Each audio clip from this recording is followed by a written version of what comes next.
ونسلم على رسوله الكريم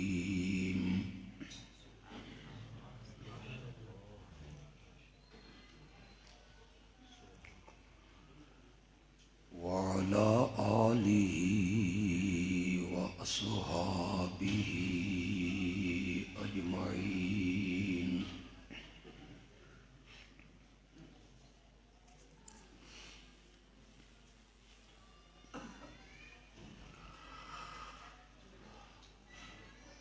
أما بعد فأعوذ بالله من الشيطان الرجيم.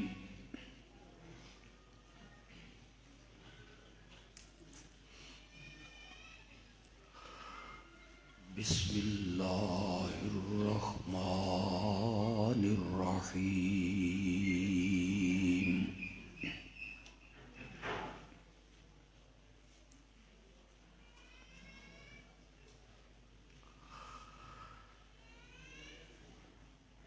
وإن كنتم في ريب مما نزلنا على عبدنا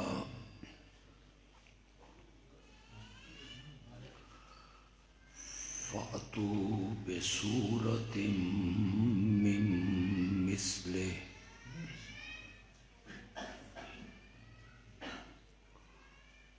وادعوا شهداءكم من دون الله إن كنتم صادقين.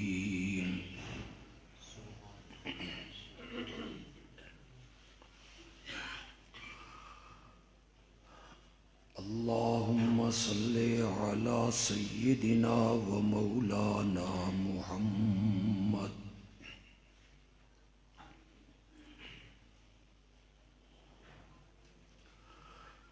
وعلى آل سيدنا ومولانا محمد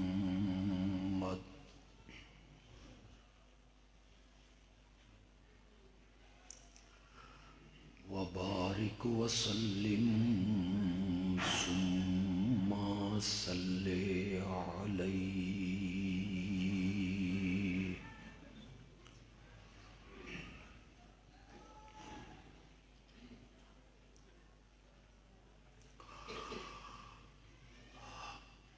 دین کی نسبت سے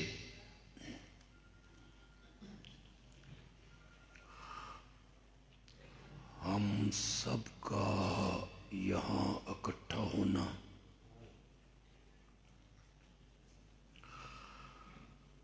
اور مل بیٹھنا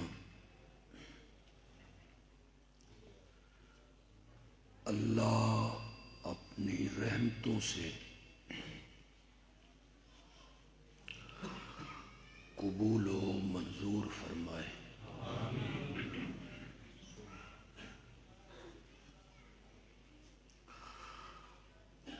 جتنی دیر سے آپ علماء کے بیان سن رہے ہیں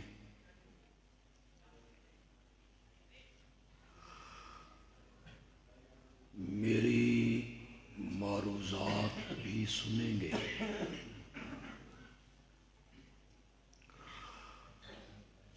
اللہ اس وقت کو ہم سب کے لیے ذخیرہ آخرت بنا دے.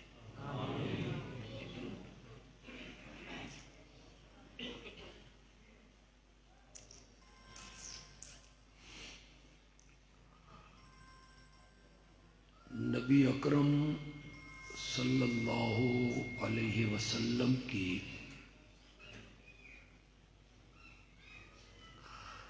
سیرت کے مختلف حصے ہیں.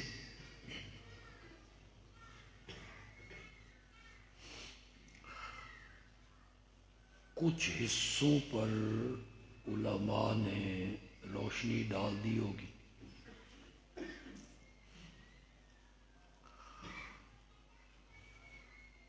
میں مختصر سے وقت میں چاہوں گا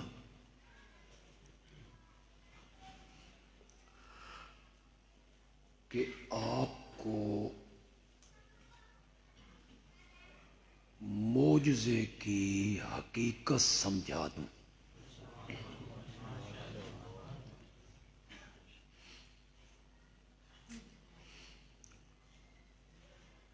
اور معجزے کی حقیقت سمجھانا اس لیے ضروری ہے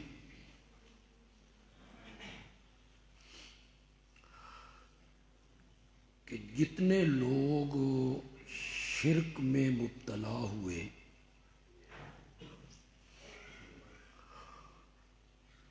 اس کا سبب انبیاء کے ہاتھ پر صادر ہونے والے معجزے ہی بنے۔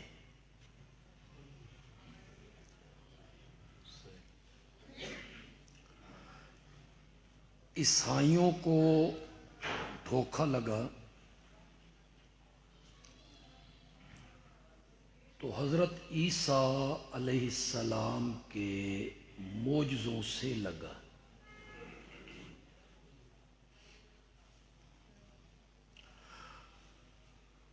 آج بھی جتنے علماء خطباء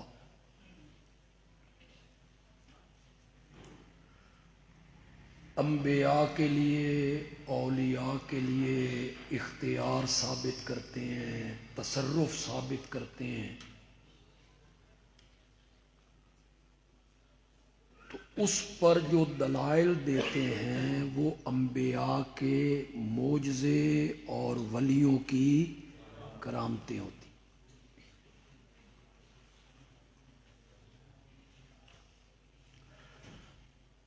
کل ہی میں نے ایک عالم کی تقریر سنی، اس کا آواز تھوڑا سا کم کریں، گھٹا دیں۔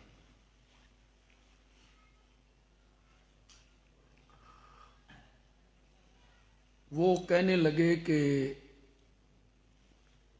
یہ لوگ بیان کرتے ہیں کہ اللہ کے سوا جن کو تم پکارتے ہو وہ ایک مکھی بھی بنا نہیں سکتے۔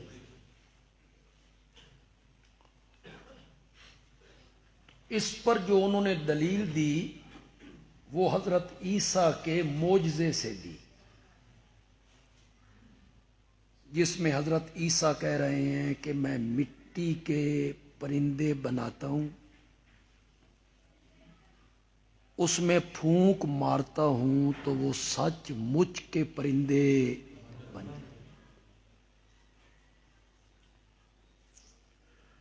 اولیاء اللہ کی کرامتیں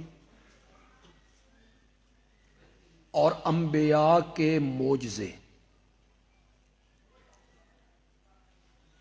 اس کو ان لوگوں نے انبیاء اولیاء کے مختار کل اور متصرف ہونے کے ثبوت میں پیش کیا، کر رہے ہیں، انہی کو پیش کرتے۔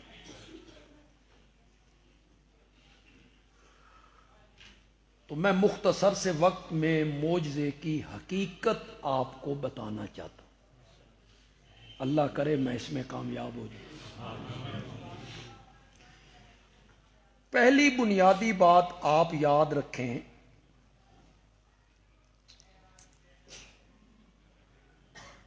کہ ہر نبی کو اللہ ایک جیسا معجزہ نہیں دیتا،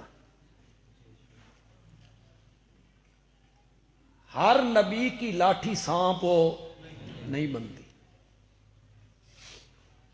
ہر نبی مادرزاد نابیناؤں کو بینا نہیں کرتا۔ یہ اگر نقطہ آپ نے سمجھ لیا تو عیسائیت کا بہت بڑا اعتراض ختم ہو جائے گا جو ہم پر ہوتا ہے کہ ہمارے نبی نے تو مردوں کو زندہ کیا تھا، مسلمانوں تمہارے نبی نے بھی کسی مردے کو زندہ کیا؟ تو یہ بہت بڑا اشکال ختم ہو جائے گا اگر آپ اس کی تہ میں اتریں گے۔ ہر نبی کو اللہ ایک جیسا معجزہ عطا، بلکہ معجزے میں قانون یہ ہے کہ جس زمانے میں نبی آیا اس زمانے میں جس چیز کا چرچا زیادہ تھا نا، شہرت زیادہ تھی، اللہ نے وقت کے نبی کو معجزہ بھی اس کے مطابق دے دی۔ سمجھ آ رہی میری بات آپ کو؟ حضرت موسیٰ علیہ السلام کے زمانے میں چرچا تھا جادو کا. وہ اپنی لاٹھیاں ڈالتے، رسیاں ڈالتے، کوئی منتر پڑھتے، لوگوں کی آنکھیں بند کرتے، لوگوں کو یوں لگتا کہ یہ لاٹھیاں کیا بن گئی ہیں؟ بنتی نہیں تھیں. جادو میں چیز کی حیت نہیں بدلتی، لاٹھی لاٹھی رہتی ہے، رسی رسی رہتی ہے. دیکھنے والوں کو یوں لگتا ہے کہ یہ لاٹھیاں کیا بن گئی ہیں؟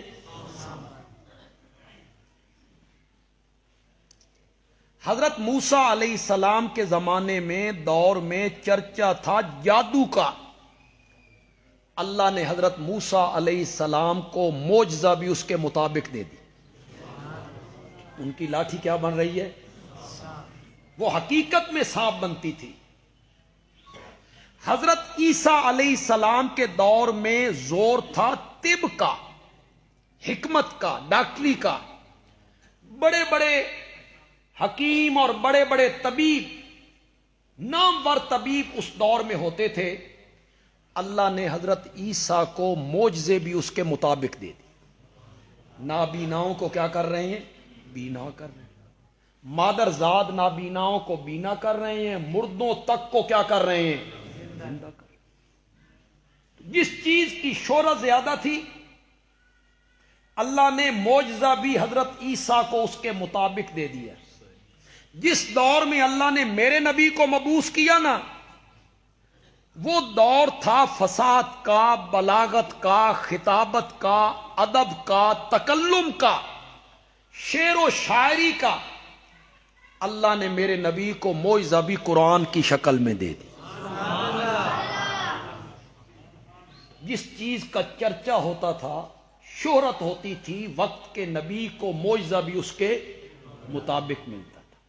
یہ معجزہ اللہ نے میرے نبی کو عطا کیا. میں کہا کرتا ہوں کہ اگر اللہ میرے نبی کے ہاتھ پر کوئی معجزہ بھی صادر نہ فرماتے، بے شمار معجزے نبی پاک نے دکھائے. چاند 2 ٹکڑے ہو گیا، جانور میرے نبی سے کلام کرنے لگے، پتھر میرے نبی کو سلام کرنے لگے،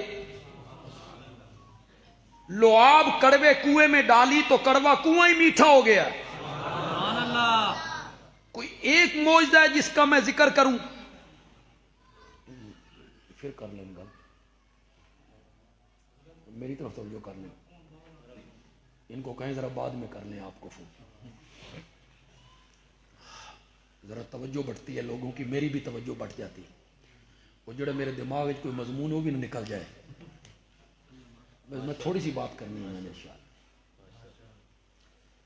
اگر میرے نبی کے ہاتھ پہ کوئی بھی معجزہ صادر نہ ہوتا، خدا گواہ ہے ایک قرآن والا معجزہ ہی کافی تھا. یہ معمولی معجزہ ہے، کس کی زبان سے نکل رہا ہے؟ جو کسی مکتب میں نہیں گیا، کسی سکول میں نہیں گیا، کسی مدرسے میں نہیں گیا، اس نے تختی قلم دوات کو کبھی ہاتھ نہیں لگایا، اپنا نام لکھنا نہیں جانتا، اپنا نام لکھنا نہیں جانتا. اس آج سے پہلے اس نے کبھی تقریر نہیں کی، کبھی خطاب نہیں کیا، شعر کہنے کا ملکہ اسے حاصل نہیں ہے. اس آدمی کی زبان سے اچانک ایسا کلام نکلنے لگ گیا جس نے عرب کے شاعروں اور ادیبوں کو چیلنج کر دیا. فاتو بصورت من مثلہ. اس سے بڑا معجزہ کیا ہو؟ فاتو بصورت من مثلہ. آگے اللہ نے حد کر دی، فَإِن لَمْ تَفْعَلُوا. اگر تم ایسا نہ کر سکو، اگے تے خدا دی قسمیں حد ہی مک گئی. وَلَن تَفْعَلُوا. اور تم ہرگز ایسا نہیں کر سکو. یہ چیلنج دنیا کفر کے سر پر تلوار بن کے لٹک رہا ہے. اور قیامت کی صبح تک انشاءاللہ لٹکتا رہے گا. کوئی جواب نہیں دے سکتا, کوئی اس کا جواب نہیں دے سکتا. تو آپ کو پہلی بات معجزے کی حقیقت کے بارے میں سمجھ آ گئی. معجزہ وقت کے مطابق نبی کو عطا ہوتا ہے. دوسری چیز جو معجزے کے بارے میں آپ اپنے ذہن میں رکھیں گے وہ یہ ہے کہ معجزہ انبیاء کا برحق ہے. انہونی ہونی ہو جائے,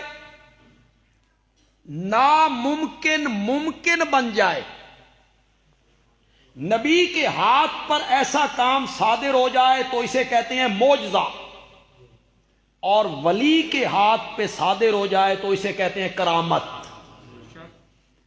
اصحاب کاف 309 سال سوئے رہے تھے, ان کی کیا تھی؟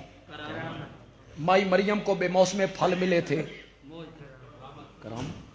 نبی تو نہیں تھی نا وہ. یہ جو ہمارے کئی پڑھے لکھے لوگ, کئی صحافی بھی اخباروں میں بھی دیتے ہیں معجزہ ہی ہو گیا جی. معجزہ کیسے ہو گیا جی؟ معجزہ تو نبی کے ہاتھ پہ صادر ہوتا ہے. ولی کے ہاتھ پہ انہونی ہونی ہو جائے تو اسے معجزہ نہیں کہتے, اس کا نام کیا ہے؟ کرامت. نبی کے ہاتھ پہ صادر ہو معجزہ, ولی کے ہاتھ پہ صادر ہو کرامت. ہم انبیاء کے معجزوں کے بھی قائل ہیں اور ہم اولیاء کی کرامتوں کے بھی قائل ہیں. یہ غلط پروپیگنڈا کیا جاتا ہے ہمارے متعلق کہ یہ نبی کے معجزے نہیں مانتے, یہ بزرگوں کی کرامت نہیں مانتے. بزرگوں کے ہاتھ پر انہونی ہونی ہو جائے یہ کرامت ہے, ہم اس کے بھی قائل ہیں. اور نبی کے ہاتھ پر صادر ہو جائے یہ معجزہ ہے, ہم اس کے بھی قائل ہیں. لیکن معجزے میں ہاتھ نبی کا ہوتا ہے اور کرامت میں ہاتھ ولی کا ہوتا ہے, مرضی اور اختیار عرش والے کا ہوتا ہے. اتنی سی بات ہے جو لوگوں کو سمجھ. معجزہ نبی کے ہاتھ پہ صادر ہوتا ہے, اس کی مرضی سے نہیں, جب چاہے جہاں چاہے جس وقت چاہے. اختیار نبی کا نہیں, نبی کی مرضی سے صادر نہیں ہو رہا ہے, ہاتھ نبی کا ہے اور اختیار اور مرضی کس کی ہے؟ میں اتنی آسان سی دلیل دوں گا کہ آپ ابھی مانیں گے, جن کے دل فی الحال نہیں مان رہے ہیں وہ بھی مانیں گے انشاءاللہ. لیکن اس سے پہلے میں ایک بات کر دوں. یہ علماء بیٹھے ہیں, مولانا رسول اللہ صاحب تشریف فرمائیں, اور بھی علماء ہیں. کیوں جی, جو ہمارے مدرسوں میں عقائد کی کتابیں پڑھائی جاتی ہیں, وہ دیوبندی مدرسے ہوں بریلوی مدرسے ہوں, دونوں کا نصاب ایک ہے. آپ کو پتہ ہے اس کا دونوں کا نصاب کیا ہے؟ پہلی کلاس سے لے کے آخری کلاس تک دیوبندی بریلوی مدرسوں میں ایک ہی کتابیں پڑھائی جاتی ہیں. یہ جو مختلف چینلوں پر بیٹھ جاتے ہیں کئی ڈاکٹر اور پروفیسر اور تبصرے کرنے والے, اور وہ کہتے ہیں جی اپنا اپنا نصاب پڑھاندے نے, جی دیوبندی اپنا نصاب پڑھاندے نے, بریلوی اپنا نصاب پڑھاتے ہیں, اپنے اپنے مسلک کی باتیں پڑھاتے ہیں. میں ان لال بجھکڑوں سے کہنا چاہتا ہوں, لال بجھکڑ سے واقف ہیں نا آپ کہ کون نہیں؟ لال بجھکڑ نہیں جانتے آپ؟ وہ لال بجھکڑ تھا نا کسی پنڈ میں, اور وہ کہتا تھا کہ میں بڑا سیاںا آدمی ہوں, میرے کو مشورے کیتے کرو, میں بڑا عقل مند ہوں, میں بڑا سیاںا ہوں. ایک دفعہ ایک بندہ آیا, وہ درخت پہ چڑھ گیا, درخت بہت اونچا تھا, چڑھنے کو تو چڑھ گیا, اب اترا نہیں جاتا. وہ بڑا پریشان, پنڈ والے بھی پریشان. انہوں نے کہا یار لال بجھکڑ سے پوچھتے ہیں. وہ لال بجھکڑ کے پاس آئے کہ بندہ چڑھ گیا درخت پہ, اتر نہیں سکتا, کوئی طریقہ بتا. اس نے کہا یہ تو بڑا آسان ہے, رسا لے آؤ. رسا آ گیا. اس نے کہا رسا اوپر پھینکو, پھینک دیا. اس بندے کو کہا کمر سے باندھ لے, اس نے باندھ لیا. نیچے والوں کا کھینچو, انہوں نے کھینچا, بندہ دھڑام کر کے زمین پہ آیا, مر گیا. لوگوں نے کہا لال بجھکڑ بندہ مار دیتا ہی. اس نے کہا اس کی اپنی قسمت ہے، میں نے تو سینکڑوں بندے کنویں سے اسی طرح باہر نکالے۔ اس کو کہتے ہیں لال بجھکڑ۔ یہ بھی جو ٹی وی چینلوں پہ بیٹھے نا لال بجھکڑ، میں ان سے کہوں گا پہلے ہمارے مدرسوں میں آؤ، تحقیق تو کرو کہ کیا پڑھاتے ہو بھائی۔ یوں ہی وہاں بیٹھ کے کہتے ہو کہ اپنا اپنا نصاب پڑھاتے ہیں، اپنا اپنا مسلک پڑھاتے رہتے ہیں۔ متوسطہ سے لے کے دورہ حدیث تک بریلوی دیوبندی دونوں مدارس کا نصاب کیا ہے؟ ایک ہے۔ یوں ہی کہتے رہتے ہو تعصب ہے ان میں، کیوں جی مولانا ہماری حنفیوں کی تفسیریں کوئی نہیں ہے؟ بریلوی بھی اپنے آپ کو حنفی کہلاتے ہیں، ہم دیوبندی بھی اپنے آپ کو حنفی کہلاتے ہیں، ہمارے مسلک کی اور حنفیت کی تفسیریں کوئی نہیں ہیں تفسیریں، لیکن جو ہمارے مدارس میں تفسیر پڑھائی جاتی ہے جلالین، وہ اس کا لکھنے والا شافعی ہے۔ آپ یوں ہی پروپیگنڈا کرتے رہتے ہیں کہ یہاں تعصب ہے۔ مدرسہ حنفیوں کا، اور جس عالم کی تفسیر پڑھائی جا رہی ہے وہ عالم کون ہے؟ شافعی المسلک۔ کئی کتابیں، کچھ کتابیں میں کسی مسلک کے بتا دوں نا آپ کو تو آپ کے پاؤں تلے سے زمین نکل جائے، بھاگ جائیں آپ۔ ان کی کتابیں ہم پڑھا رہے ہیں، ان کی لکھی ہوئی کتابیں، نحو کی کتابیں، صرف کی کتابیں، منطق کی کتابیں۔ تو یہ پروپیگنڈا کیوں کرتے ہو ہمارے متعلق کہ یہ اپنا اپنا نصاب پڑھاتے ہیں اور اپنا اپنا مسلک پڑھاتے رہتے ہیں؟ دونوں مسلک کی، بریلوی مکتب فکر ہو یا دیوبندی مکتب فکر ہو، دونوں کی نصاب کی کتابیں ایک ہیں۔ ان میں کچھ کتابیں عقائد کی، جب ہم پڑھا کرتے تھے تو اس وقت شرح عقائد بھی تھی، خیالی بھی تھی، اب کچھ نکل گئی ہیں لیکن ہمارے مکتبوں میں موجود ہیں۔ اس میں عقائد پڑھائے جاتے ہیں، اللہ کے متعلق کیا عقیدہ رکھنا ہے، نبی کے متعلق کیا عقیدہ رکھنا ہے، فرشتوں کے متعلق کیا عقیدہ رکھنا ہے، حوض کوثر کے متعلق کیا عقیدہ رکھنا ہے، عذاب قبر کے متعلق کیا عقیدہ رکھنا ہے۔ یہ سارے عقائد ان کتابوں میں پڑھائے جاتے ہیں۔ شرح عقائد عقیدے کی کتاب ہے، دونوں مسالک کے مدرسوں میں پڑھائی جا رہی ہے، طالب علموں کو پڑھاتے ہیں۔ بندیالوی کا قصور یہ ہے، یہ تو ہم دسن لگا ہویا، وہ بات یہ تمہیں بتانے لگا ہے جو اس شرح عقائد میں یہ سارے پڑھاتے ہیں، بریلوی بھی پڑھاتے ہیں، دیوبندی بھی پڑھاتے ہیں۔ خدا گواہ ہے، یہ علماء بیٹھے ہیں، جا کے اپنے اپنے علماء سے بھی پوچھ لیجئے، تمام عقائد کی کتابوں میں لکھا ہوا ہے معجزے کا فاعل اللہ ہے۔ لکھا ہوا ہے معجزے کا فاعل کون ہے؟ وہ فعل نبی کا نہیں ہے، نبی کا صرف ہاتھ ہے، فعل کس کا ہے؟ یہ سارے عقائد کی کتابوں میں لکھا ہوا ہے۔ آپ مدارس میں یہ کتابیں پڑھاتی ہیں، باہر آ کے لوگوں کو آپ کہتی ہیں کہ وہ فلاں بزرگ کی یہ کرامت ہے، فلاں نبی کا یہ معجزہ ہے، اس سے آپ اختیار ثابت کرتے رہتے ہیں۔ معجزہ برحق ہے، نبی کے ہاتھ پہ صادر ہوتا ہے، اولیاء اللہ کی کرامت برحق ہے، اللہ کے ولی کے ہاتھ پہ صادر ہوتی ہے، لیکن معجزے اور کرامت میں ہاتھ نبی اور ولی کا ہوتا ہے، مرضی اور اختیار کس کا ہے؟ عرش والے کا۔ جو بات آپ کو ذرا مشکل لگی ہے، ایک چٹکی میں سمجھا دیتا ہوں، لیکن آپ ذرا ذہن میرے حوالے کریں۔ اگر معجزہ نبی کی مرضی سے صادر ہوتا، اگر معجزہ نبی کے اختیار سے صادر ہوتا، اگر معجزہ نبی کی مرضی سے صادر ہوتا تو لاٹھی کو سانپ بنتے ہوئے دیکھ کر موسیٰ کبھی نہ بھاگتے۔ جی، اپنی مرضی سے جو بنا تھا، اپنے اختیار سے جو سانپ بنا تھا، پھر بھاگے کیوں، ڈرے کیوں؟ قرآن کہتا ہے وَلَمْ يُعَقِّبْ، میرا نبی پیچھے مڑ کے بھی نہیں سی ویکھدا۔ اوپر سے آواز آئی لا تخف، کرو میں نے لا تخف کر، ڈرے کیوں؟ مرضی سے جو سانپ بنا تھا، لاٹھی سانپ بنی تھی مرضی سے، اختیار سے، پھر ڈرے کیوں، بھاگے کیوں، پیچھے مڑ کے نہیں دیکھتے؟ اللہ نے فرمایا اقبل، سامنے آئیے، اس کو پکڑیے۔ سورۃ طٰہٰ میں کہا سنعیدھا، سنعیدھا، کاشا پر بھی جانتے، ترجمے میں تو وہ مزہ نہیں ہے نا، کاشا پر بھی جانتے، پھر ترجمہ چلو کرتا ہوں، اسے سمجھ لیجئے، سنعیدھا، سنعیدھا، اس کو پکڑیے، اس کو پہلی حالت پہ واپس لانے والے ہم ہیں۔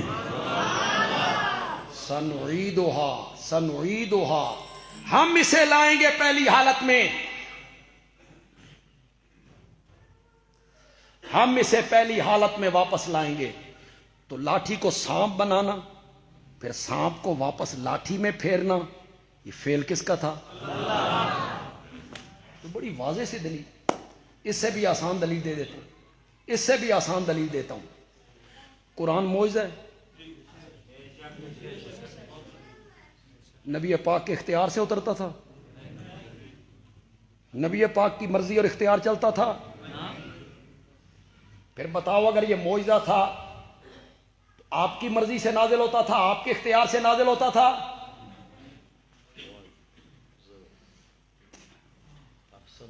اللہ اکبر۔ اب آپ میرے اشارے کو سمجھیں گے تھوڑا سا، میں تھوڑا سا سیرت کو بھی بیان کرنا چاہتا ہوں، کیونکہ جلسہ سیرت کا ہے تو تھوڑا سا وہ رنگ میں پیش کرنا چاہتا ہوں۔ میں ابتدا کروں، آپ سمجھ جائیں میں کہنا کیا چاہتا ہوں۔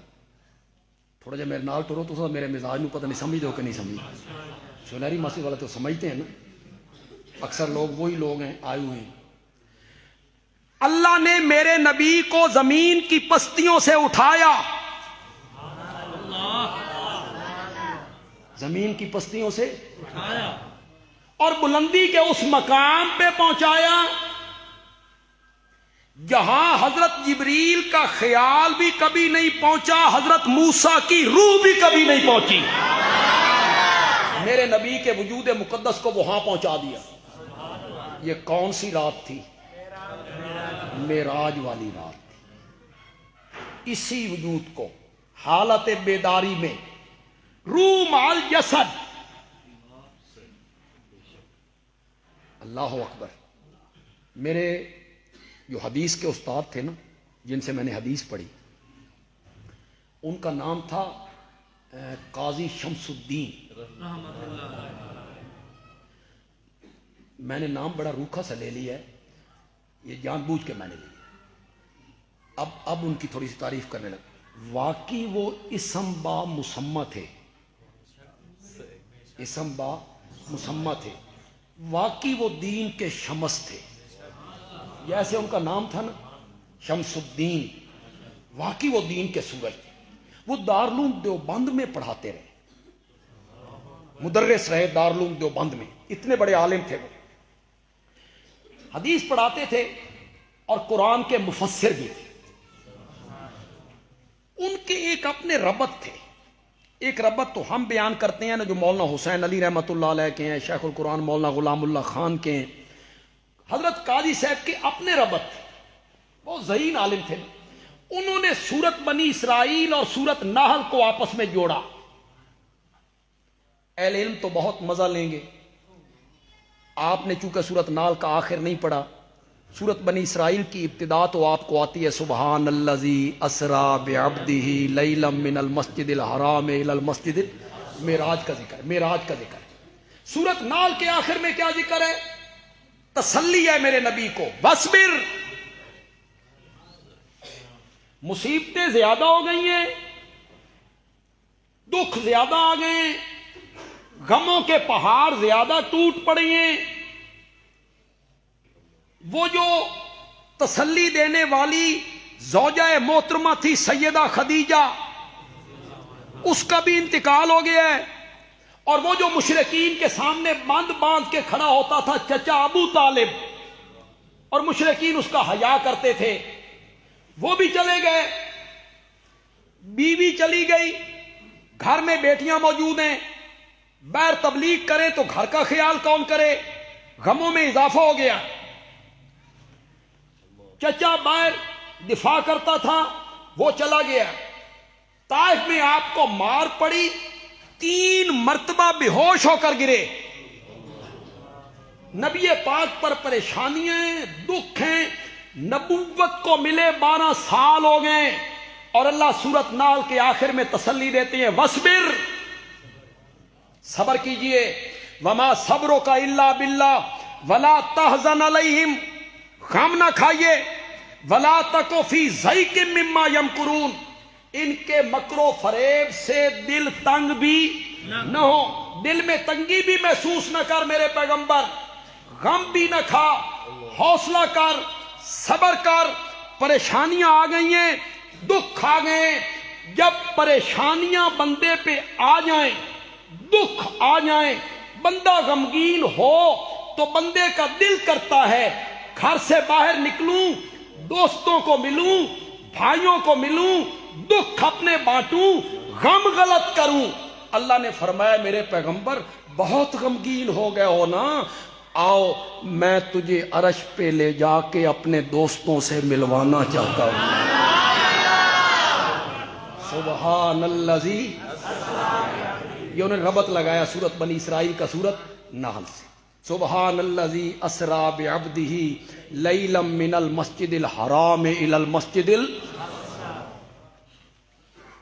اللہ نے میرے نبی کے وجود مقدس کو اٹھایا عالم بیداری میں، اسی جسم اور روح سمیت اللہ نے میرے نبی کے وجود مقدس کو اٹھایا، پہلے بیت المقدس لے کے گئے، پھر سونے کی سیڑھی لگائی گئی، پھر پہلا آسمان، دوسرا، تیسرا، چوتھا، 5واں، 6واں، 7واں، میرا نبی اور اوپر، میرا نبی اور اوپر، پھر بیت المعمور کے پاس پہنچے جو فرشتوں کا قبلہ تھا، میرا نبی اور اوپر، پھر جنت الماوا، میرا نبی اور اوپر، پھر سدرۃ المنتہا، منتہا کا لفظ، منتہا انتہا، جبریل رہ گیا، میرا نبی اور اوپر، نبی اور اوپر۔ میں ایک بات یہاں کہا کرتا ہوں، پتہ نہیں کس حد تک صحیح ہے، میرا اپنا ذوق ہے، کوئی کسی کتاب میں لکھی ہوئی نہیں ہے، سفر ہو نہ اندیکھا، بندے ویکھے ہوئے نہ ہوئے، مثلا پہلی مرتبہ عمرے پہ جا رہے، پہلی مرتبہ تو ملتان سے چلے گا نا تو اس کے دل میں خود کھتی رہے گی، پتہ نہیں جدے کنجے لاواں گے، اگوں ٹرانسپورٹ کی ہوندی، مکے کی کس جگہ جا کے ٹھہریں گے، کمرہ کس طرح ملے گا، بیت اللہ میں کیسے آئیں گے، طواف کتھوں شروع کرنا، صفا مروہ کیڑے پاسے ہے۔ میں بھی پہلی بار گیا تو میں سمجھا صفا مروہ کوئی الگ شے ہے، خدا گواہ آپ گئے، آپ کو فقہ کی کتاب الحج وہیں جا کے سمجھ آئی ہو، پڑھا کے سمجھ نہیں ہے، ہم یہاں کتاب الحج پڑھاتے رہے، میں نے بھی قدورے میں کئی مرتبہ کتاب الحج پڑھائی، سمجھ اتھے جا کے یہ صفا مروہ کیے تے حجر اسود کیے، میں سمجھتا صفا مروہ کوئی الگ سی چیز ہے، میں نے کسی پہ جو صفا اسا کو بندے پیچھے بھجدے پھر دے وہی صفا مروہ، الگ کہیں نہیں جانا۔ تو بندہ پہلی مرتبہ جائے تو پریشان رہتا ہے، سواری کیسے ملے گی، کمرہ کیسے ملے گی، تے جے بندہ جائے تے قاری حفیظ الرحمان صاحب نال ہوں تو بندہ کہے گا فکر ہی کوئی نہیں، ان ہر شے ویکھی ہوئی، تو یہ ساتھ ہیں نا، یہ بتائیں گے کہ ادھر آ جا، ادھر آ جا، یہاں احرام باندھنا ہے، یہ باب فید ہے، یہ باب عبدالعزیز ہے، یہ حجر اسود ہے، اور یہ آب زمزم کے کولر ہیں، اور یہ سب، پھر پریشانی نہیں ہے۔ پہلے جبریل میرے نبی کے ساتھ تھا، اس تو ساریاں جائیاں ویکھی ہوئے سن، یہ پہلا آسمان، دوسرا، تیسرا، چوتھا، 5واں، سدرۃ المنتہا، بیت المعمور، جنت الماوا، یہ بیت المقدس ہے، یہاں اپنی سواری باندھیے، اندر آئیے، یہ سارے نبی ہیں، آپ آج ان کے امام بنیں گے۔ اور سدرہ پہ جب جبریل نے پیچھے منہ کیا، اب سفر اندیکھا ہو گیا، میرے نبی تو وہاں گئے کبھی نہیں تھے، جانتے نہیں تھے، تو تھوڑی سی پریشانی آئی تو اللہ نے فرمایا آ جاؤ میرا پیغمبر، جتھے نوریاں دے سردار دی منزل ختم ہو گئی ہے اتھے محمد بشر دی منزل شروع ہو گئی. تیری تو منزل کی ابتدا. عظمت محمد مصطفیٰ تاجدار تخت ختم نبوت. میرا نبی اور اوپر، میرا نبی اور اوپر. دوسرے طبقے کا میرا کوئی بھائی یہاں آیا ہے، کوئی دوست ہمارا یہاں آیا ہے، بے وہابیاں نو سنیے کی آختے، تو وہ میری بات غور سے سن. اگر وہ یہاں نہیں آیا، میری یہ کیسٹ سوشل میڈیا پہ میری یہ ویڈیو وہ سنیں، تو وہ ہمارے دوست ہیں، ساتھی ہیں ہمارے، کوئی ضد نہیں ہے، اناد نہیں ہے، ہٹ دھرمی نہیں ہے. ایک داعی جو ہوتا ہے نا، داعی دعوت دینے والا، اس کی پہلی خوبی یہ ہونی چاہیے کہ اس کے دل میں سننے والوں کے لیے شفقت کا جذبہ ہو. رگڑا نہ لگانا، رگڑا لانا، یہ داعی کی صفت نہیں، یہ عیاشی ہے. آپ کے کانوں کی عیاشی ہے اور خطیب کی زبان کی عیاشی. آپ کہتے ہیں بڑا پھٹیاں بنیاں سے بھائی، بڑا رگڑا لایا سے بھائی. یہ نہیں، داعی کی یہ صفت نہیں. داعی کے دل میں سامعین کے لیے کیا جذبہ ہونا چاہیے؟ شفقت. اللہ کرے یہ سمجھ، اللہ کرے یہ راہ راست پہ آ جائے، یہ جذبہ ہونا چاہیے. میں تحدیث نعمت کے طور پہ کہتا ہوں کہ میرے دل میں یہ جذبہ بہت موجود. اللہ کا شکر ہے، اس نعمت پہ میں اللہ کا شکر کرتا ہوں. میرے دل میں، آپ مانیں گے یہ بات کہ مجھے چکوال سے ایک صاحب نے ٹیلی فون کیا اور ٹیلی فون کر کے کہتے ہیں کہ بندیالوی صاحب، سب تو پہلے تو میں یہ دساں کہ میرا تعلق فقہ جعفری نال ہے، میرا تعلق فقہ جعفری سے ہے، لیکن آپ کے کلم میں نے سنے اور میں کافی حد تک نرم ہو گیا ہوں اور آپ سے ملنا چاہتا ہوں. آپ کبھی چکوال آئیں تو میرے پاس آئیں، یا مجھے حکم دیں تو میں آپ کے پاس آ جاتا ہوں. مطلب یہ ہے کہ اگر محبت سے سمجھایا جائے تو ہمیں اللہ نے کوئی بتا دیا ہے کہ فلاں فلاں لوگ ختم اللہ علی قلوبہم ہو گئے، یہ مرزائی جو ہیں ختم اللہ میں کے نیچے آ گئے، ہمیں اللہ نے بتایا ہے. تو ہمیں مرزائیوں کو بھی سمجھانا چاہیے، اللہ کرے یہ جہنم کا راستہ چھوڑ کے جنت کے راستے پہ. ہمیں تو انہیں بھی سمجھانا چاہیے، بات ایسی کرنی چاہیے کہ وہ سمجھیں. اگر خطیب بات یہاں سے شروع کرے، بھائی مرزا گھسیٹی دا پتر سی، کسی مرزائی نے سن لی ہے بات آپ کی؟ کوئی مرزائی سنے گا آپ کی تقریر؟ یہاں سے آپ بات شروع کرتے ہیں، وہ کانا سی، یہ دوسری دلیل ہوتی ہے. آپ وہ نیچے والا بٹن اوپر والے کاج میں، اوپر والا بٹن نیچے والے کاج میں لگاتا تھا، دائیں جوتی بائیں پاؤں میں اور بائیں پاؤں والی جوتی دائیں میں پہنتا تھا، یہ آپ بیان کر رہے ہیں. میں ملتان میں بیٹھا ہوں، امیر شریعت کے شہر میں، حضرت سید عطا اللہ شاہ بخاری رحمۃ اللہ. میں نے تو کتاب میں پڑھا ہے، نہ میں نے ان کو دیکھا ہے، نہ میں نے ان کی تقریریں سنی ہیں. ایک جلسے میں تقریریں ہوتی رہیں، خطیب یہی بیان کرتے رہے، گھسیٹی دا پتر سی تے، یہ سی تے، کانا سی تے. شاہ جی کی باری آئی تو شاہ جی نے کہا میں سارا دن تمہاری تقریریں سنتا رہا ہوں، یہ تم نے تقریریں کی ہیں. شاہ جی نے پھر ایک جملہ کہا، اللہ کرے آپ سمجھ جائیں.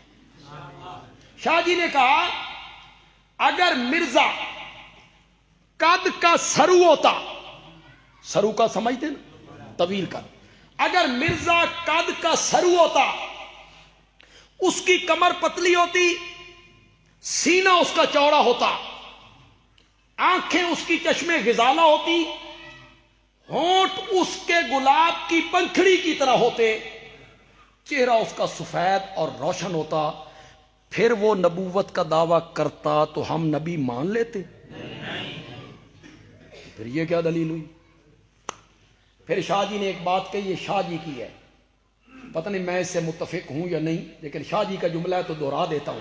شاہ جی نے کہا اگر نبوت کا دعویٰ کرے حضرت علی، جس کو تلوار رب نے دی تھی، بیٹی نبی نے دی تھی، اگر وہ بھی نبوت کا دعویٰ کریں تو ہم ان کا دعویٰ ماننے کے لیے بھی تیار ہو. تو آپ سمجھائیں محبت سے. آپ مرزائیوں کو کہیں کہ تم بھول گئے ہو، تم غلط رستے پہ چل نکلے ہو، تنہائی میں بیٹھ کے سوچو کٹے ہو کس سے اور جا کے جڑے ہو کس سے. کبھی تنہائی میں بیٹھ کے سوچا کرو. آپ مرزائیوں کو سمجھائیں کہ تنہائی میں بیٹھ کے سوچو، مرنے کے بعد قبر میں جب فرشتوں نے پوچھنا ہے من نبیک، جواب سوچ کے رکھو، من نبیک کا کیا جواب دینا ہے. اور قیامت کے دن سوچ لو حوض کوثر کا ساقی کس نے ہونا ہے. سوچ لو مقام محمود پہ کس نے کھڑا ہونا ہے. سوچ سمجھ لو ساری چیزیں.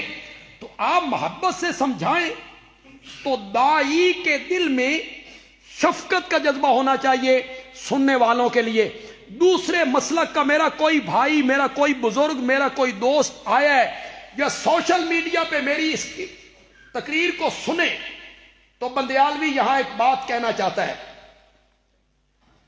کہ معراج والی رات میں اللہ نے میرے پیارے پیغمبر کے وجود مقدس کو زمین کی پستیوں سے اٹھا کے بلندی کے اس مقام پہ پہنچا دیا تھا کہ اس رات ساری کائنات اور 14 طبق میرے نبی کے قدموں کے نیچے آ گئے تھے. ساری کائنات نیچے تھی، میرا نبی سب سے اوپر تھا. بعد از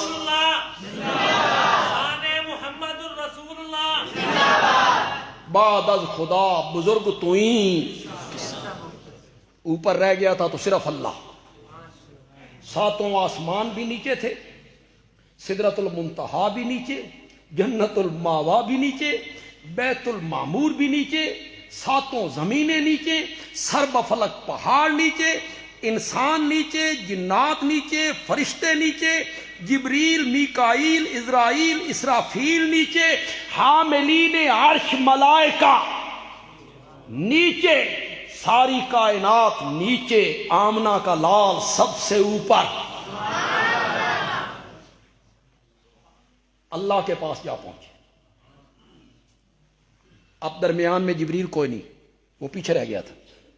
اللہ سے باتیں ہونے لگ گئی بغیر واسطہ جبریل کے. میرے نبی نے 3 تحفے پیش کیے، التحیات للہ والصلوات والطیبات. اس کی تفصیل میں چلا جاؤں گا تو پتہ نہیں میں نے کتنے درس اس پر دے دیے تھے. قولی عبادت، بدنی عبادت، مالی عبادت. مولا میری قولی عبادت بھی تیرے لیے، میری بدنی عبادت بھی تیرے لیے، اور میری مالی عبادت بھی. بدنی عبادت ہاتھ باندھنا، رکوع کرنا، سجدہ کرنا، طواف کرنا، احرام باندھنا، حجر اسود کو چومنا، یہ سب بدنی باتیں ہیں. بدنی باتیں ہیں. یہ بھی مولانا گلاب الدین صاحب وہ میرے آنے کی وجہ سے بیان نہیں کر سکے، اس کو وہ بیان کرنا چاہتے تھے. چلو انہوں نے تو چھوڑیا، میں بیان کر دینا، میں بیان کر دوں. انہوں نے پتہ نہیں کس رنگ میں بیان کرنا تھا، میں اپنے رنگ میں بیان کروں گا. ان المساجد للہ، یہی پڑھا تھا نا، ان المساجد للہ فلا تدعوا مع اللہ احدا. مسجدیں کس کا گھر ہیں؟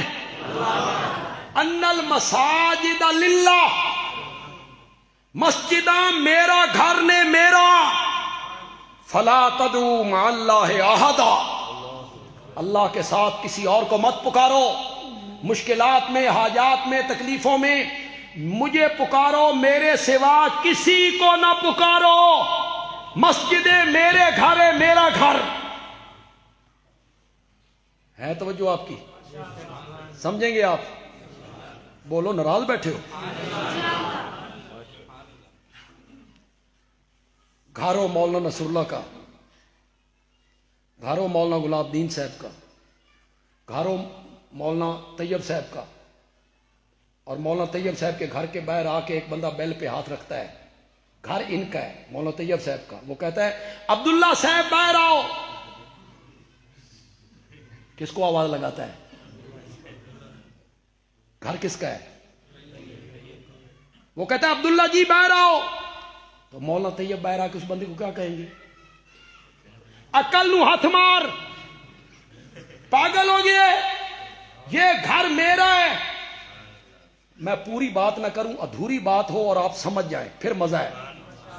مولانا طیب صاحب کہیں گے اے میرا گھر ہے، میرے گھر دے دروازے تے آواز لانی ہی نہ، میرے نا دی لا، میرے نا دی لا، گھر ہوے میرا، آواز لگے عبداللہ دی، اے نہیں منظور۔ اللہ کہتی ہیں مسجدہ میرا گھر نے، ان میں پکار کرنی ہے تو میری پکار، گھر ہوے میرا تے پکار ہوے کسی اور دی۔ سیرت کے ساتھ ساتھ چلو یار تھوڑا سا توحید کو ہی ٹچ دیتے ہیں۔ یہ عربی زبان ہے اور قرآن ہے اور ہم قرآن کے طالب علم ہیں۔ اللہ نے یہ ہماری قسمت میں کیا ہے، قرآن بیان کرنا اشاعت و توحید کی قسمت میں کیا ہے اللہ نے۔ ہمارے شیخ نے جس طرح اس کو سمجھا نا، کسی نے سمجھا بھی نہیں۔ یہ بڑی فصیح زبان ہے۔ دوسرا معنی کرنے لگو، پہلا معنی میں نے کیا کیا؟ مسجدیں۔ دوسرا معنی کرنے لگا ہوں، ان المساجد للہ، سجدے عالیاں جامع، جس جگہ پہ ماتھا ٹیکتا ہے، جس جگہ پہ ناک رکھتا ہے، جس جگہ پہ ہتھیلیاں رکھتا ہے، جس جگہ پہ گھٹنے رکھتا ہے، جس جگہ پہ پاؤں کے پنجے رکھتا ہے، اے سجدے عالیاں جامع میریاں نہیں۔ پتہ نہیں سمجھو کہ نہیں سمجھو؟ ریتلی زمین ہوے تاں میری، پتھریلی زمین ہوے تاں میری، ہموار زمین ہوے تاں میری، جنگل ہوے تاں میری، جس جاتے سجدے چ اپنے آزاد ٹکانا نا، اے جامع میریاں نہیں۔ میری جاتے سجدہ کرنا ہی نا تا میرا کر، تے جے کسی ہور دا کرنا ہی نہ، میری زمین تو باہر نکل کے کر۔ تیسرا معنی بھی کر سکتے، ہم تو قرآن کے طالب ہیں۔ ان المساجد للہ، سجدے والے اعضاء، اب جگہ میں نے نہیں کیے، سجدے والے اعضاء، اعضاء کون سے ہیں؟ ماتھا، ناک، ہاتھ کے پنجے، گھٹنے، دونوں ہاتھ، پاؤں کے پنجے، یہ جن اعضاء پہ سجدہ ہوتا ہے نا، یہ اعضاء میں بنائے نہیں۔ نمک حلالی بن تے میرے بنائے ہوئے اعضاء جڑے نہیں، یہ میرے سامنے جھکایا۔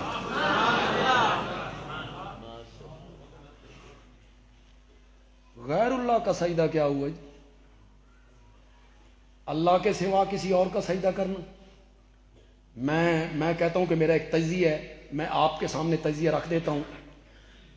آپ سارے میرے ہم نوا تو نہیں ہوں گے، آپ کو اختلاف کرنے کا حق ہے، آپ میں پڑھے لکھے لوگ موجود ہیں، تعلیم یافتہ لوگ موجود ہیں، آپ کو میرے تجزیے سے اختلاف کرنے کا پورا حق ہے۔ آپ کہیں نہیں بندیالوی تیرا تجزیہ غلط ہے، آپ کو پورا حق ہے اختلاف کرنے کا، آپ کو پورا حق ہے میرے تجزیے سے اختلاف کرنے کا۔ بندیالوی کا تجزیہ یہ ہے کہ اللہ کے سوا کسی اور کے سامنے پیشانی کو جھکا دینا انسانیت کی تذلیل ہے، تذلیل ہے انسانیت۔ انسان اپنی پیشانی اللہ کے سوا کسی اور کے سامنے جھکا دے، اور اس سے بھی بڑھ کر ایک اور تجزیہ کرتا ہوں، اس سے بھی آپ اختلاف کر سکتے ہیں، اتفاق کریں تو سبحان اللہ کہہ دیں۔ بندیالوی کہتا ہے اسلام کی، میرے دین کی سب سے بڑی خوبی یہ ہے کہ یہ لوگوں کی پیشانیاں در در سے ہٹا کے ایک کے دروازے پہ جھکا دیتا ہے۔ اسلام کی تو خوبی یہی ہے۔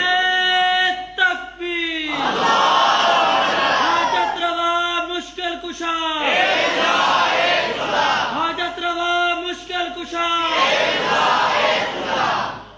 یہ آپ کو کہیں سے وہ کتاب ملے، کالجوں یونیورسٹیوں کی لائبریری میں، سکولوں کی لائبریری میں وہ منظور ہے، من الظلمات الی النور۔ اندھیروں سے روشنی کا سفر. کون لکھنے والا ہے؟ پروفیسر غازی احمد.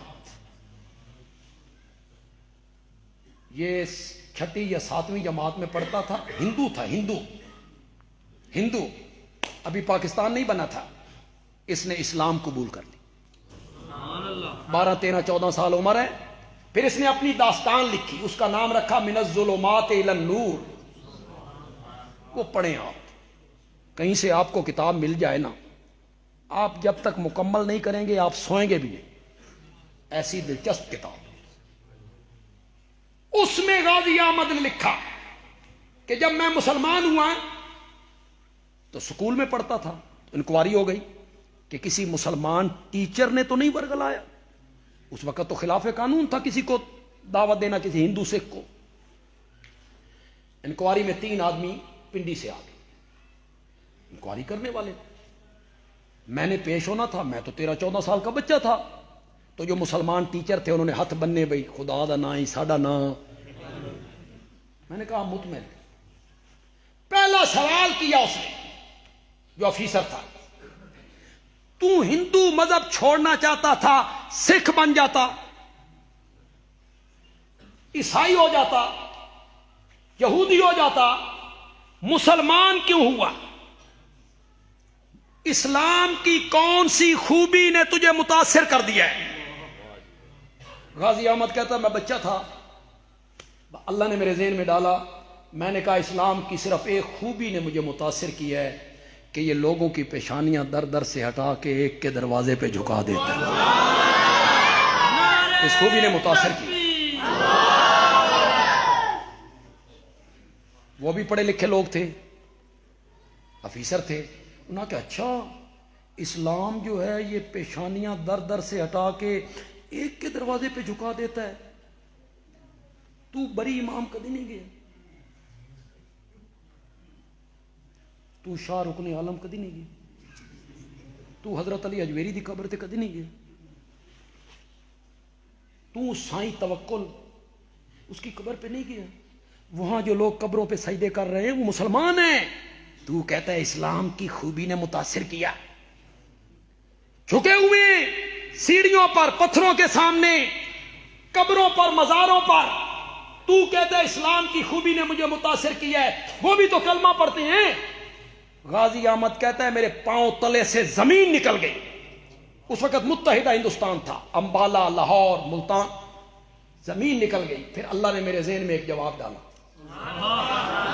میں نے کہا کہ میں نے امبالہ، ملتان، راولپنڈی کا اسلام نہیں، مدینے کا اسلام قبول کیا ہے. اور جو مدینے کا اسلام ہے نا وہ یہی سبق دیتا ہے کہ یہ پیشانی جھکے گی تو صرف کس کے آگے جھکے گی؟ میرے نبی نے 3 تحفے پیش کیے، اللہ نے بھی جواب میں 3 تحفے پیش کیے. میں اس کی تفصیل میں نہیں جانا چاہتا. پھر اللہ نے ایک تحفہ دیا امت کے لیے، نماز کا. حضرت قاری حفیظ الرحمان صاحب کہہ رہے تھے کہ کوئی نماز شماز دے آکھیا کرو انہوں نے. میں کہا کی آکھا بھی نہ پڑھیا کرو. مسلمان ہے یہ یار، کلمہ پڑھتے ہیں، مسلمان ہیں، انہیں پتہ ہے کہ 5 وقت کی نماز ہم پر کیا ہے؟ فرض ہے. 50 نمازوں کا تحفہ. واپس آئے نا، حضرت موسیٰ علیہ السلام نے پوچھا سناؤ کیا بنی؟ کہ 50 نمازیں ملی. انہوں نے کہا تیری امت 50 نمازیں نہیں پڑھ سکے گی. اب وقت ہے تخفیف کروا لیں، کچھ گنجائش ہے، اب وقت ہے کم کروا لیں. گئے، اللہ نے 5 معاف کر، 45 رہے. حضرت موسیٰ نے کہا انہوں نے 45 بھی نہیں پڑھی. پھر گئے، اللہ نے 5 پھر معاف کر. پھر گئے 5 پھر 9 مرتبہ گئے، 5 رہ گئی. حضرت موسیٰ نے کہا تیری امت 5 نمازیں نہیں پڑھ سکے گی، اب وقت ہے تخفیف کروا لیں. میرے نبی نے کہا ہن شرم آندی. ہن کیوں؟ 2 کر کے تو معاف نہیں ہو رہی تھی، نہ 3 کر کے معاف ہو رہی تھی. معاف کتنے کر کے ہو رہی تھی؟ اب رہ 5 گئی تھی.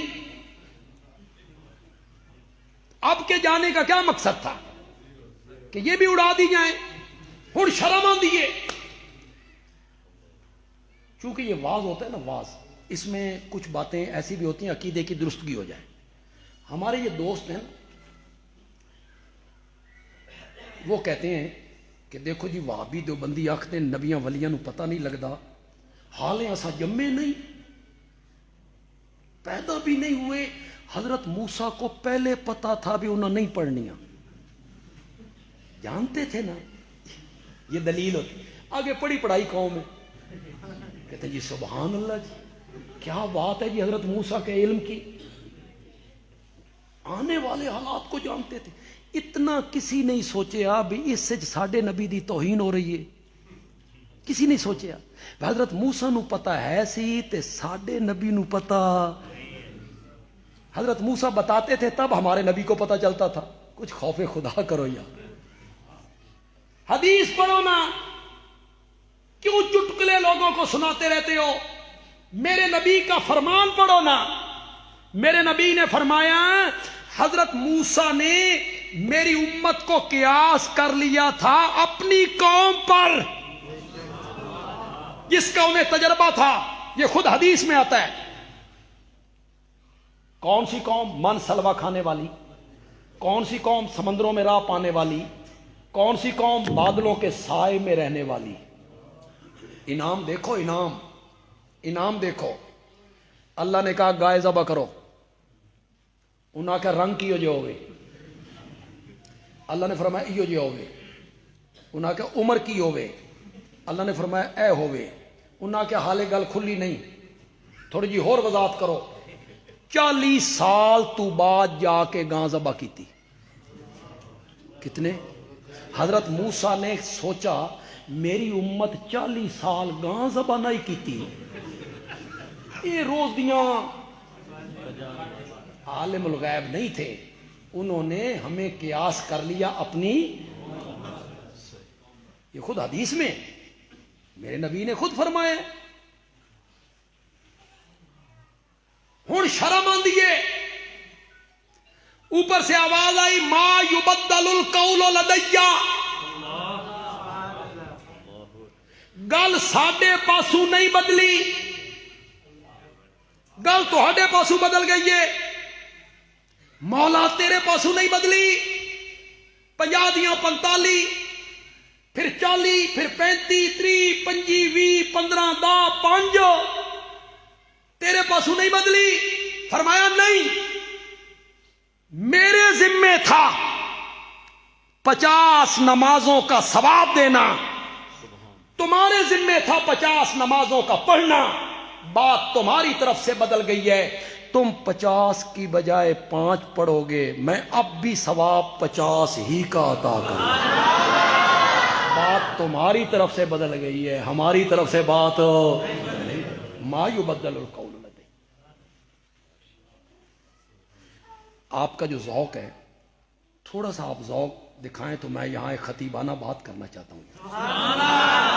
جو خطیب کی رگ ہوتی ہے نا، یہ کبھی کبھی پھڑک جائے نا، نعرہ پھر یہ تکبیر، آپ کو تخت ختم نبوت، عظمت صحابہ، عدیل صحابہ، علامہ اللہ بندیالوی.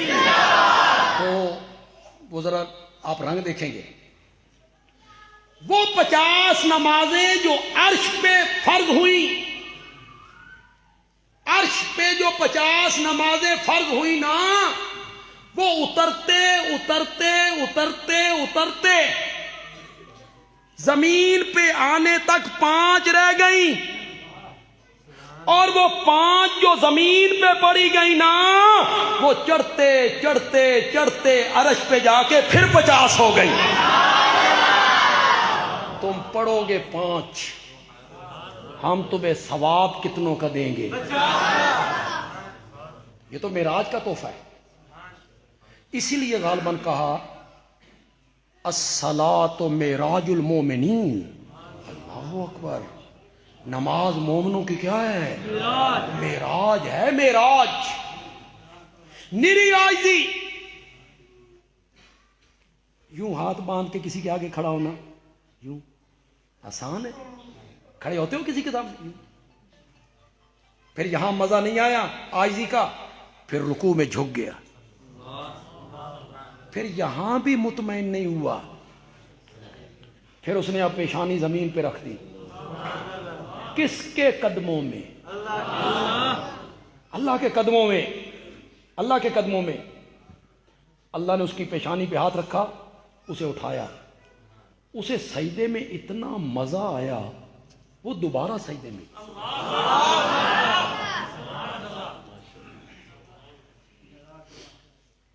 یہ جو پہلا سجدہ ہے یہ بندے کی پیدائش ہے، اور یہ جو دوسرا سجدہ ہے نا یہ بندے کی موت ہے۔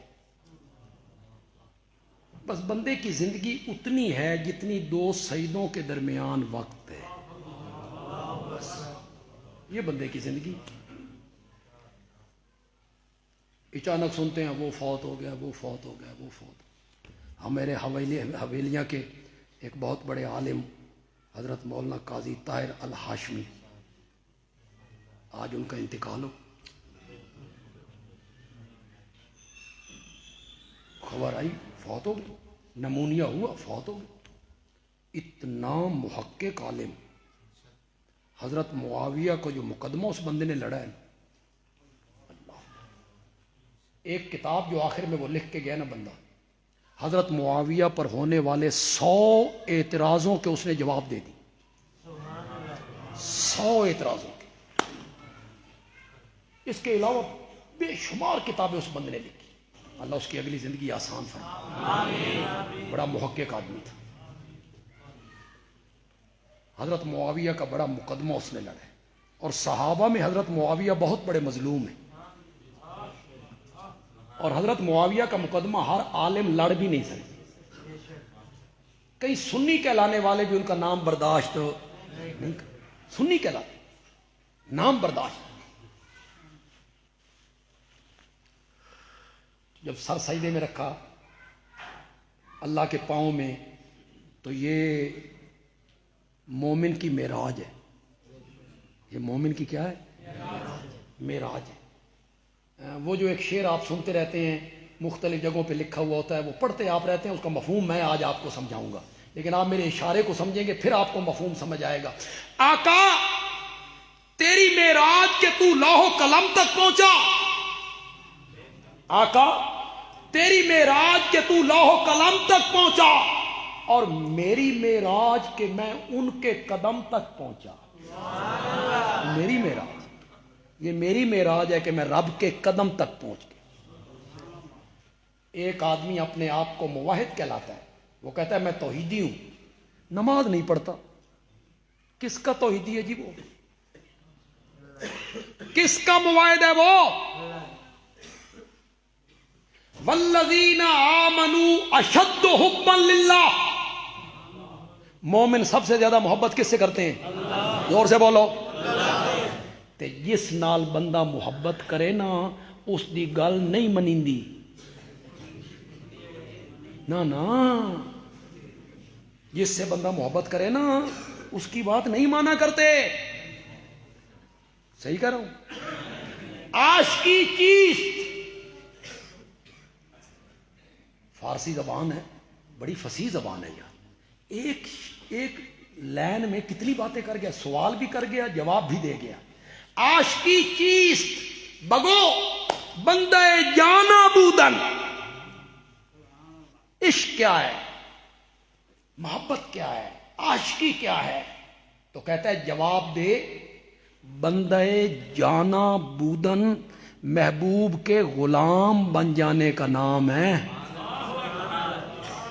محبوب کے غلام بن جانے کا نام ہے، یہ ہوتا ہے عشق اور محبت ہوتی ہے۔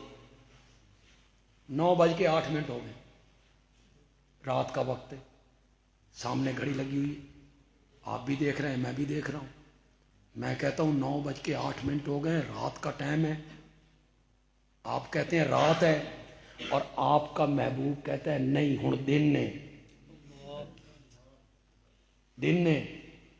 تو آپ کہتے ہیں گھڑی تو یہی بتاتی ہے کہ 9:08 ہو گئے، رات ہے، لیکن یار تو آکھنا تے پھر دن نہیں صحیح۔ عاشقی چیست بگو بندے جانا بود، عشق یہ ہے محبوب کا غلام بن جاؤ، 5 وقت وہ آواز لگاتا ہے حی علی الصلاۃ، تو اس کان سے سنتا ہے اس سے باہر نکال دیتا ہے۔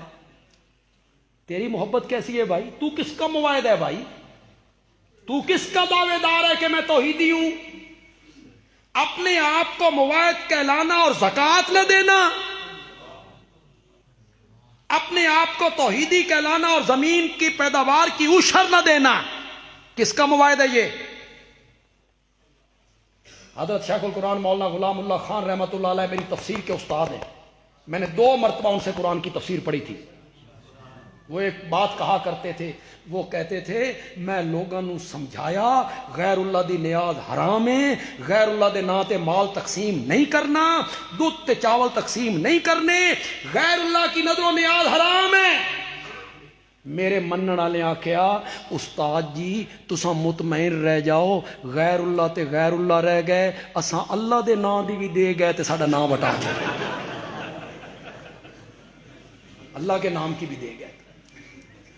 مواعد وہ ہوتا ہے جو زکوٰۃ نہ دے، مواعد وہ ہوتا ہے جو خیرات نہ کرے۔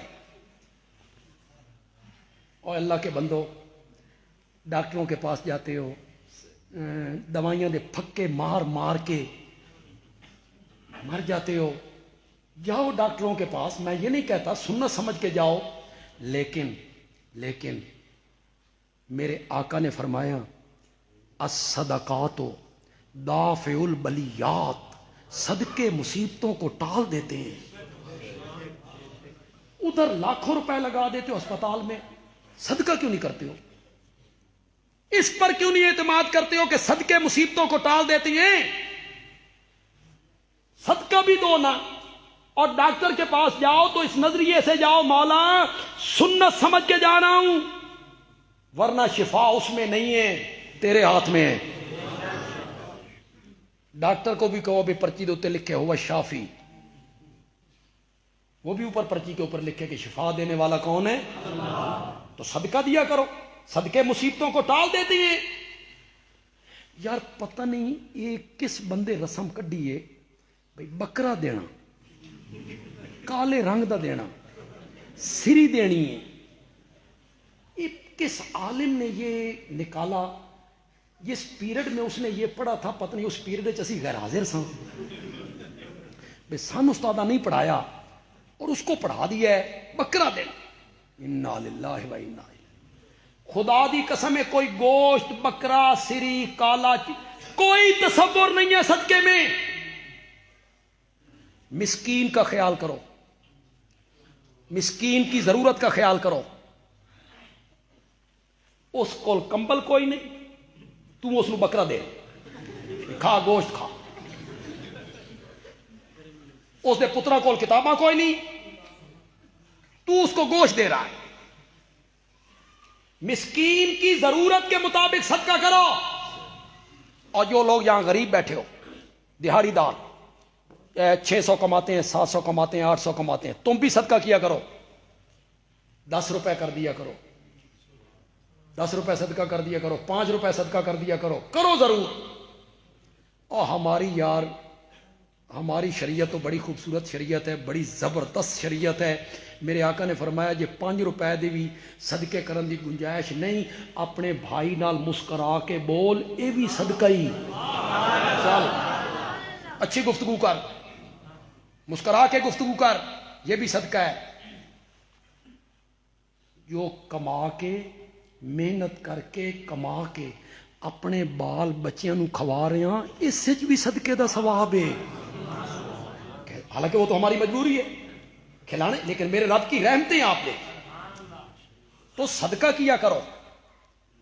ہسپتال پے ہو، ڈاکٹروں دے پیچھے بھجے ہوئے ہو، آپریشن کرا رہے ہو، صدقے کرو، صدقے مصیبتوں کو کیا کرتے ہیں؟ ٹال دیتے ہیں۔ اللہ کی راہ میں خرچ کیا کرو، بچوں کے ہاتھوں سے خرچ کروایا کرو، بچوں کی عادت بناؤ، چھوٹے چھوٹے بچوں کو کہ 10 روپے فلاں وہ باہر فقیر پھر رہا ہے اس کو دے کر آؤ، وہ سامنے کھڑا ہے فقیر مانگنے والا اس کو دے کر آؤ 20 روپے۔ کوئی ضروری تو نہیں کہ آپ 100 روپے دیں یا 500 روپے دیں، 10 روپے کا بھی صدقہ ہے۔ راستے میں سے کسی تکلیف دہ چیز کو ہٹا دینا بھی صدقہ ہے.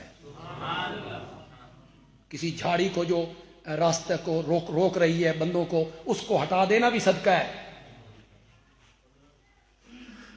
اللہ اکبر اللہ. بات یار لمبی ہو گئی، وقت بھی زیادہ ہو گیا ہے. میں سمجھانا آپ کو کیا چاہتا ہوں. یہ میرا نبی سارا سفر کر کے آ گئے معراج والا. کتنے دن لگے تھے جی؟ ہوں سوچ پے نا کتنے دسیے، 1 دسیے 2 دسیے 3 دسیے، کتنے دن لگے بھائی؟ 9 مرتبہ تو حضرت موسیٰ نے واپس بھیجا. کتنے دن لگے؟ قرآن بولا سبحان الذی اسرا بعبدہ. اسرا رات کے چلنے کو کہتے ہیں، دن کے چلنے کو نہیں کہتے. مولا اسرا آنکھ لے آئی، یہ تے ثابت ہو گیا بھی سفر رات دا سی. آگے لئی لن کیوں کہا؟ پھر اسے نکرہ لائے، پھر نون تنوین کا قلت کے لیے ڈالا.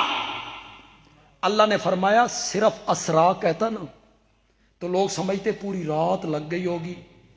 میں آگے لئی لن لایا، اس کو نکرہ لایا، نون تنوین کا قلت کے لیے ڈالا، یہ بتانے کے لیے پوری رات نہیں لگی.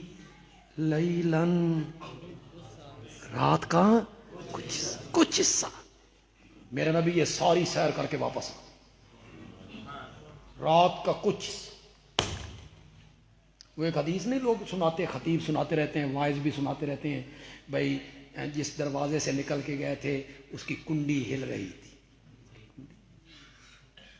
من المسجد الحرام ہے نا.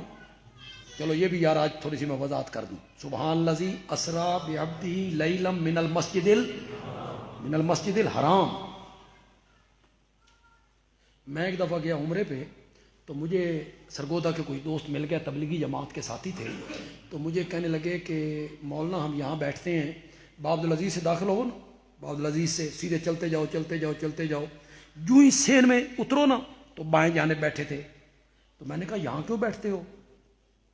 کہتے ہیں یہ آپ دیکھ رہے ہیں ستونوں کے رنگ الگ ہیں. میں نے کہا یہ بھی میں دیکھ رہا ہوں. اس نے کہا یہ ام ہانی کا گھر ہے. ام ہانی حضرت علی کی بہن ہے، نبی پاک کی چچا زاد بہن ہے. یہ ام ہانی کا گھر ہے، یہاں سے نبی پاک کو معراج ہوا تھا، اس جگہ سے. یہ بڑی جگہ متبرک ہے، ام ہانی کا گھر ہے، معراج یہاں سے ہوا. میں نے کہا قرآن تو کہتا ہے من المسجد الحرام. کہاں سے ہوا تھا؟ مسجد حرام سے. اور میں نے کہا جان کی امان پاؤں تو پوچھ سکتا ہوں کہ نبی پاک اپنی چچا زاد بہن کے گھر میں رات کیوں گئے تھے؟ تمہیں اتنی بھی سمجھ نہیں آتی؟ کیوں رات وہاں آپ رہے تھے؟ وہ آپ کی غیر محرم تھی، اس کا جو خامن تھا وہ مشرک تھا. خود ام ہانی نے بھی ایمان فتح مکہ کے دن قبول کیا. یہ تو سازش ہوئی، نبی پاک کے خلاف مستشرقین نے سازش کی. آپ ام ہانی کے گھر میں رہ رہے تھے رات. انا للہ من المسجد الحرام، کہ یہ آپ کو سفر کہاں سے شروع کروایا گیا؟ مسجد حرام سے. تو جس دروازے سے نکل کے گئے تھے، روایت آتی ہے اس کی کنڈی ہل رہی تھی، اور جس پانی سے وضو کر کے گئے تھے وہ پانی ابھی بہہ رہا تھا، پانی ابھی بہہ رہا تھا، کنڈی ابھی ہل رہی تھی. آپ سارا سفر کر کے واپس آ گئے. یہ ایک روایت ہے، پائے تکمیل کو نہیں پہنچ. یہ کوئی ایسی روایت نہیں ہے جو مضبوط ہے یا مستند ہے نا. لیکن چلو میں اس ایک بات کے لیے بیان کرنا چاہتا ہوں. حضرت امیر شریعت سید عطا اللہ شاہ بخاری، ان کی کچھ باتیں صدری ہوتی تھی. صدری وہ کتابوں میں لکھی ہوئی نہیں ہے، بس صدری تھی. صدری حکیم الامت مولانا اشرف علی تھانوی رحمۃ اللہ علیہ کہا کرتے تھے عطا اللہ شاہ کی باتیں عطائے الہی ہوتی ہیں.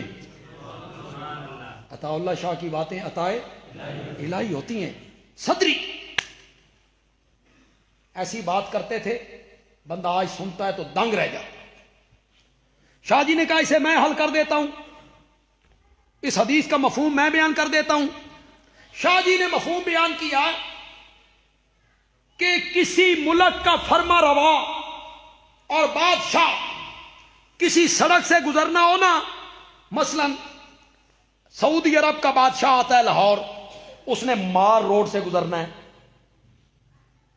تو پھر پولیس آ جاتی ہے، صبح کے ٹائم رینجر بھی آ گئے، فوج بھی آ گئی، انہیں ساری بڑی ٹریفک بند کر دی، رک جاؤ، سعودی عرب کا فرما روا گزرنا چاہتے ہیں۔ جب این اس کے گزرنے کا ٹائم ہوا نا، سکوٹر بھی بند، سائیکل بھی، پیدل بھی، ٹریفک کا نظام جام کر دو، جو جہاں ہے رک جائے۔ سعودی عرب کا فرما روا گزر رہا ہے۔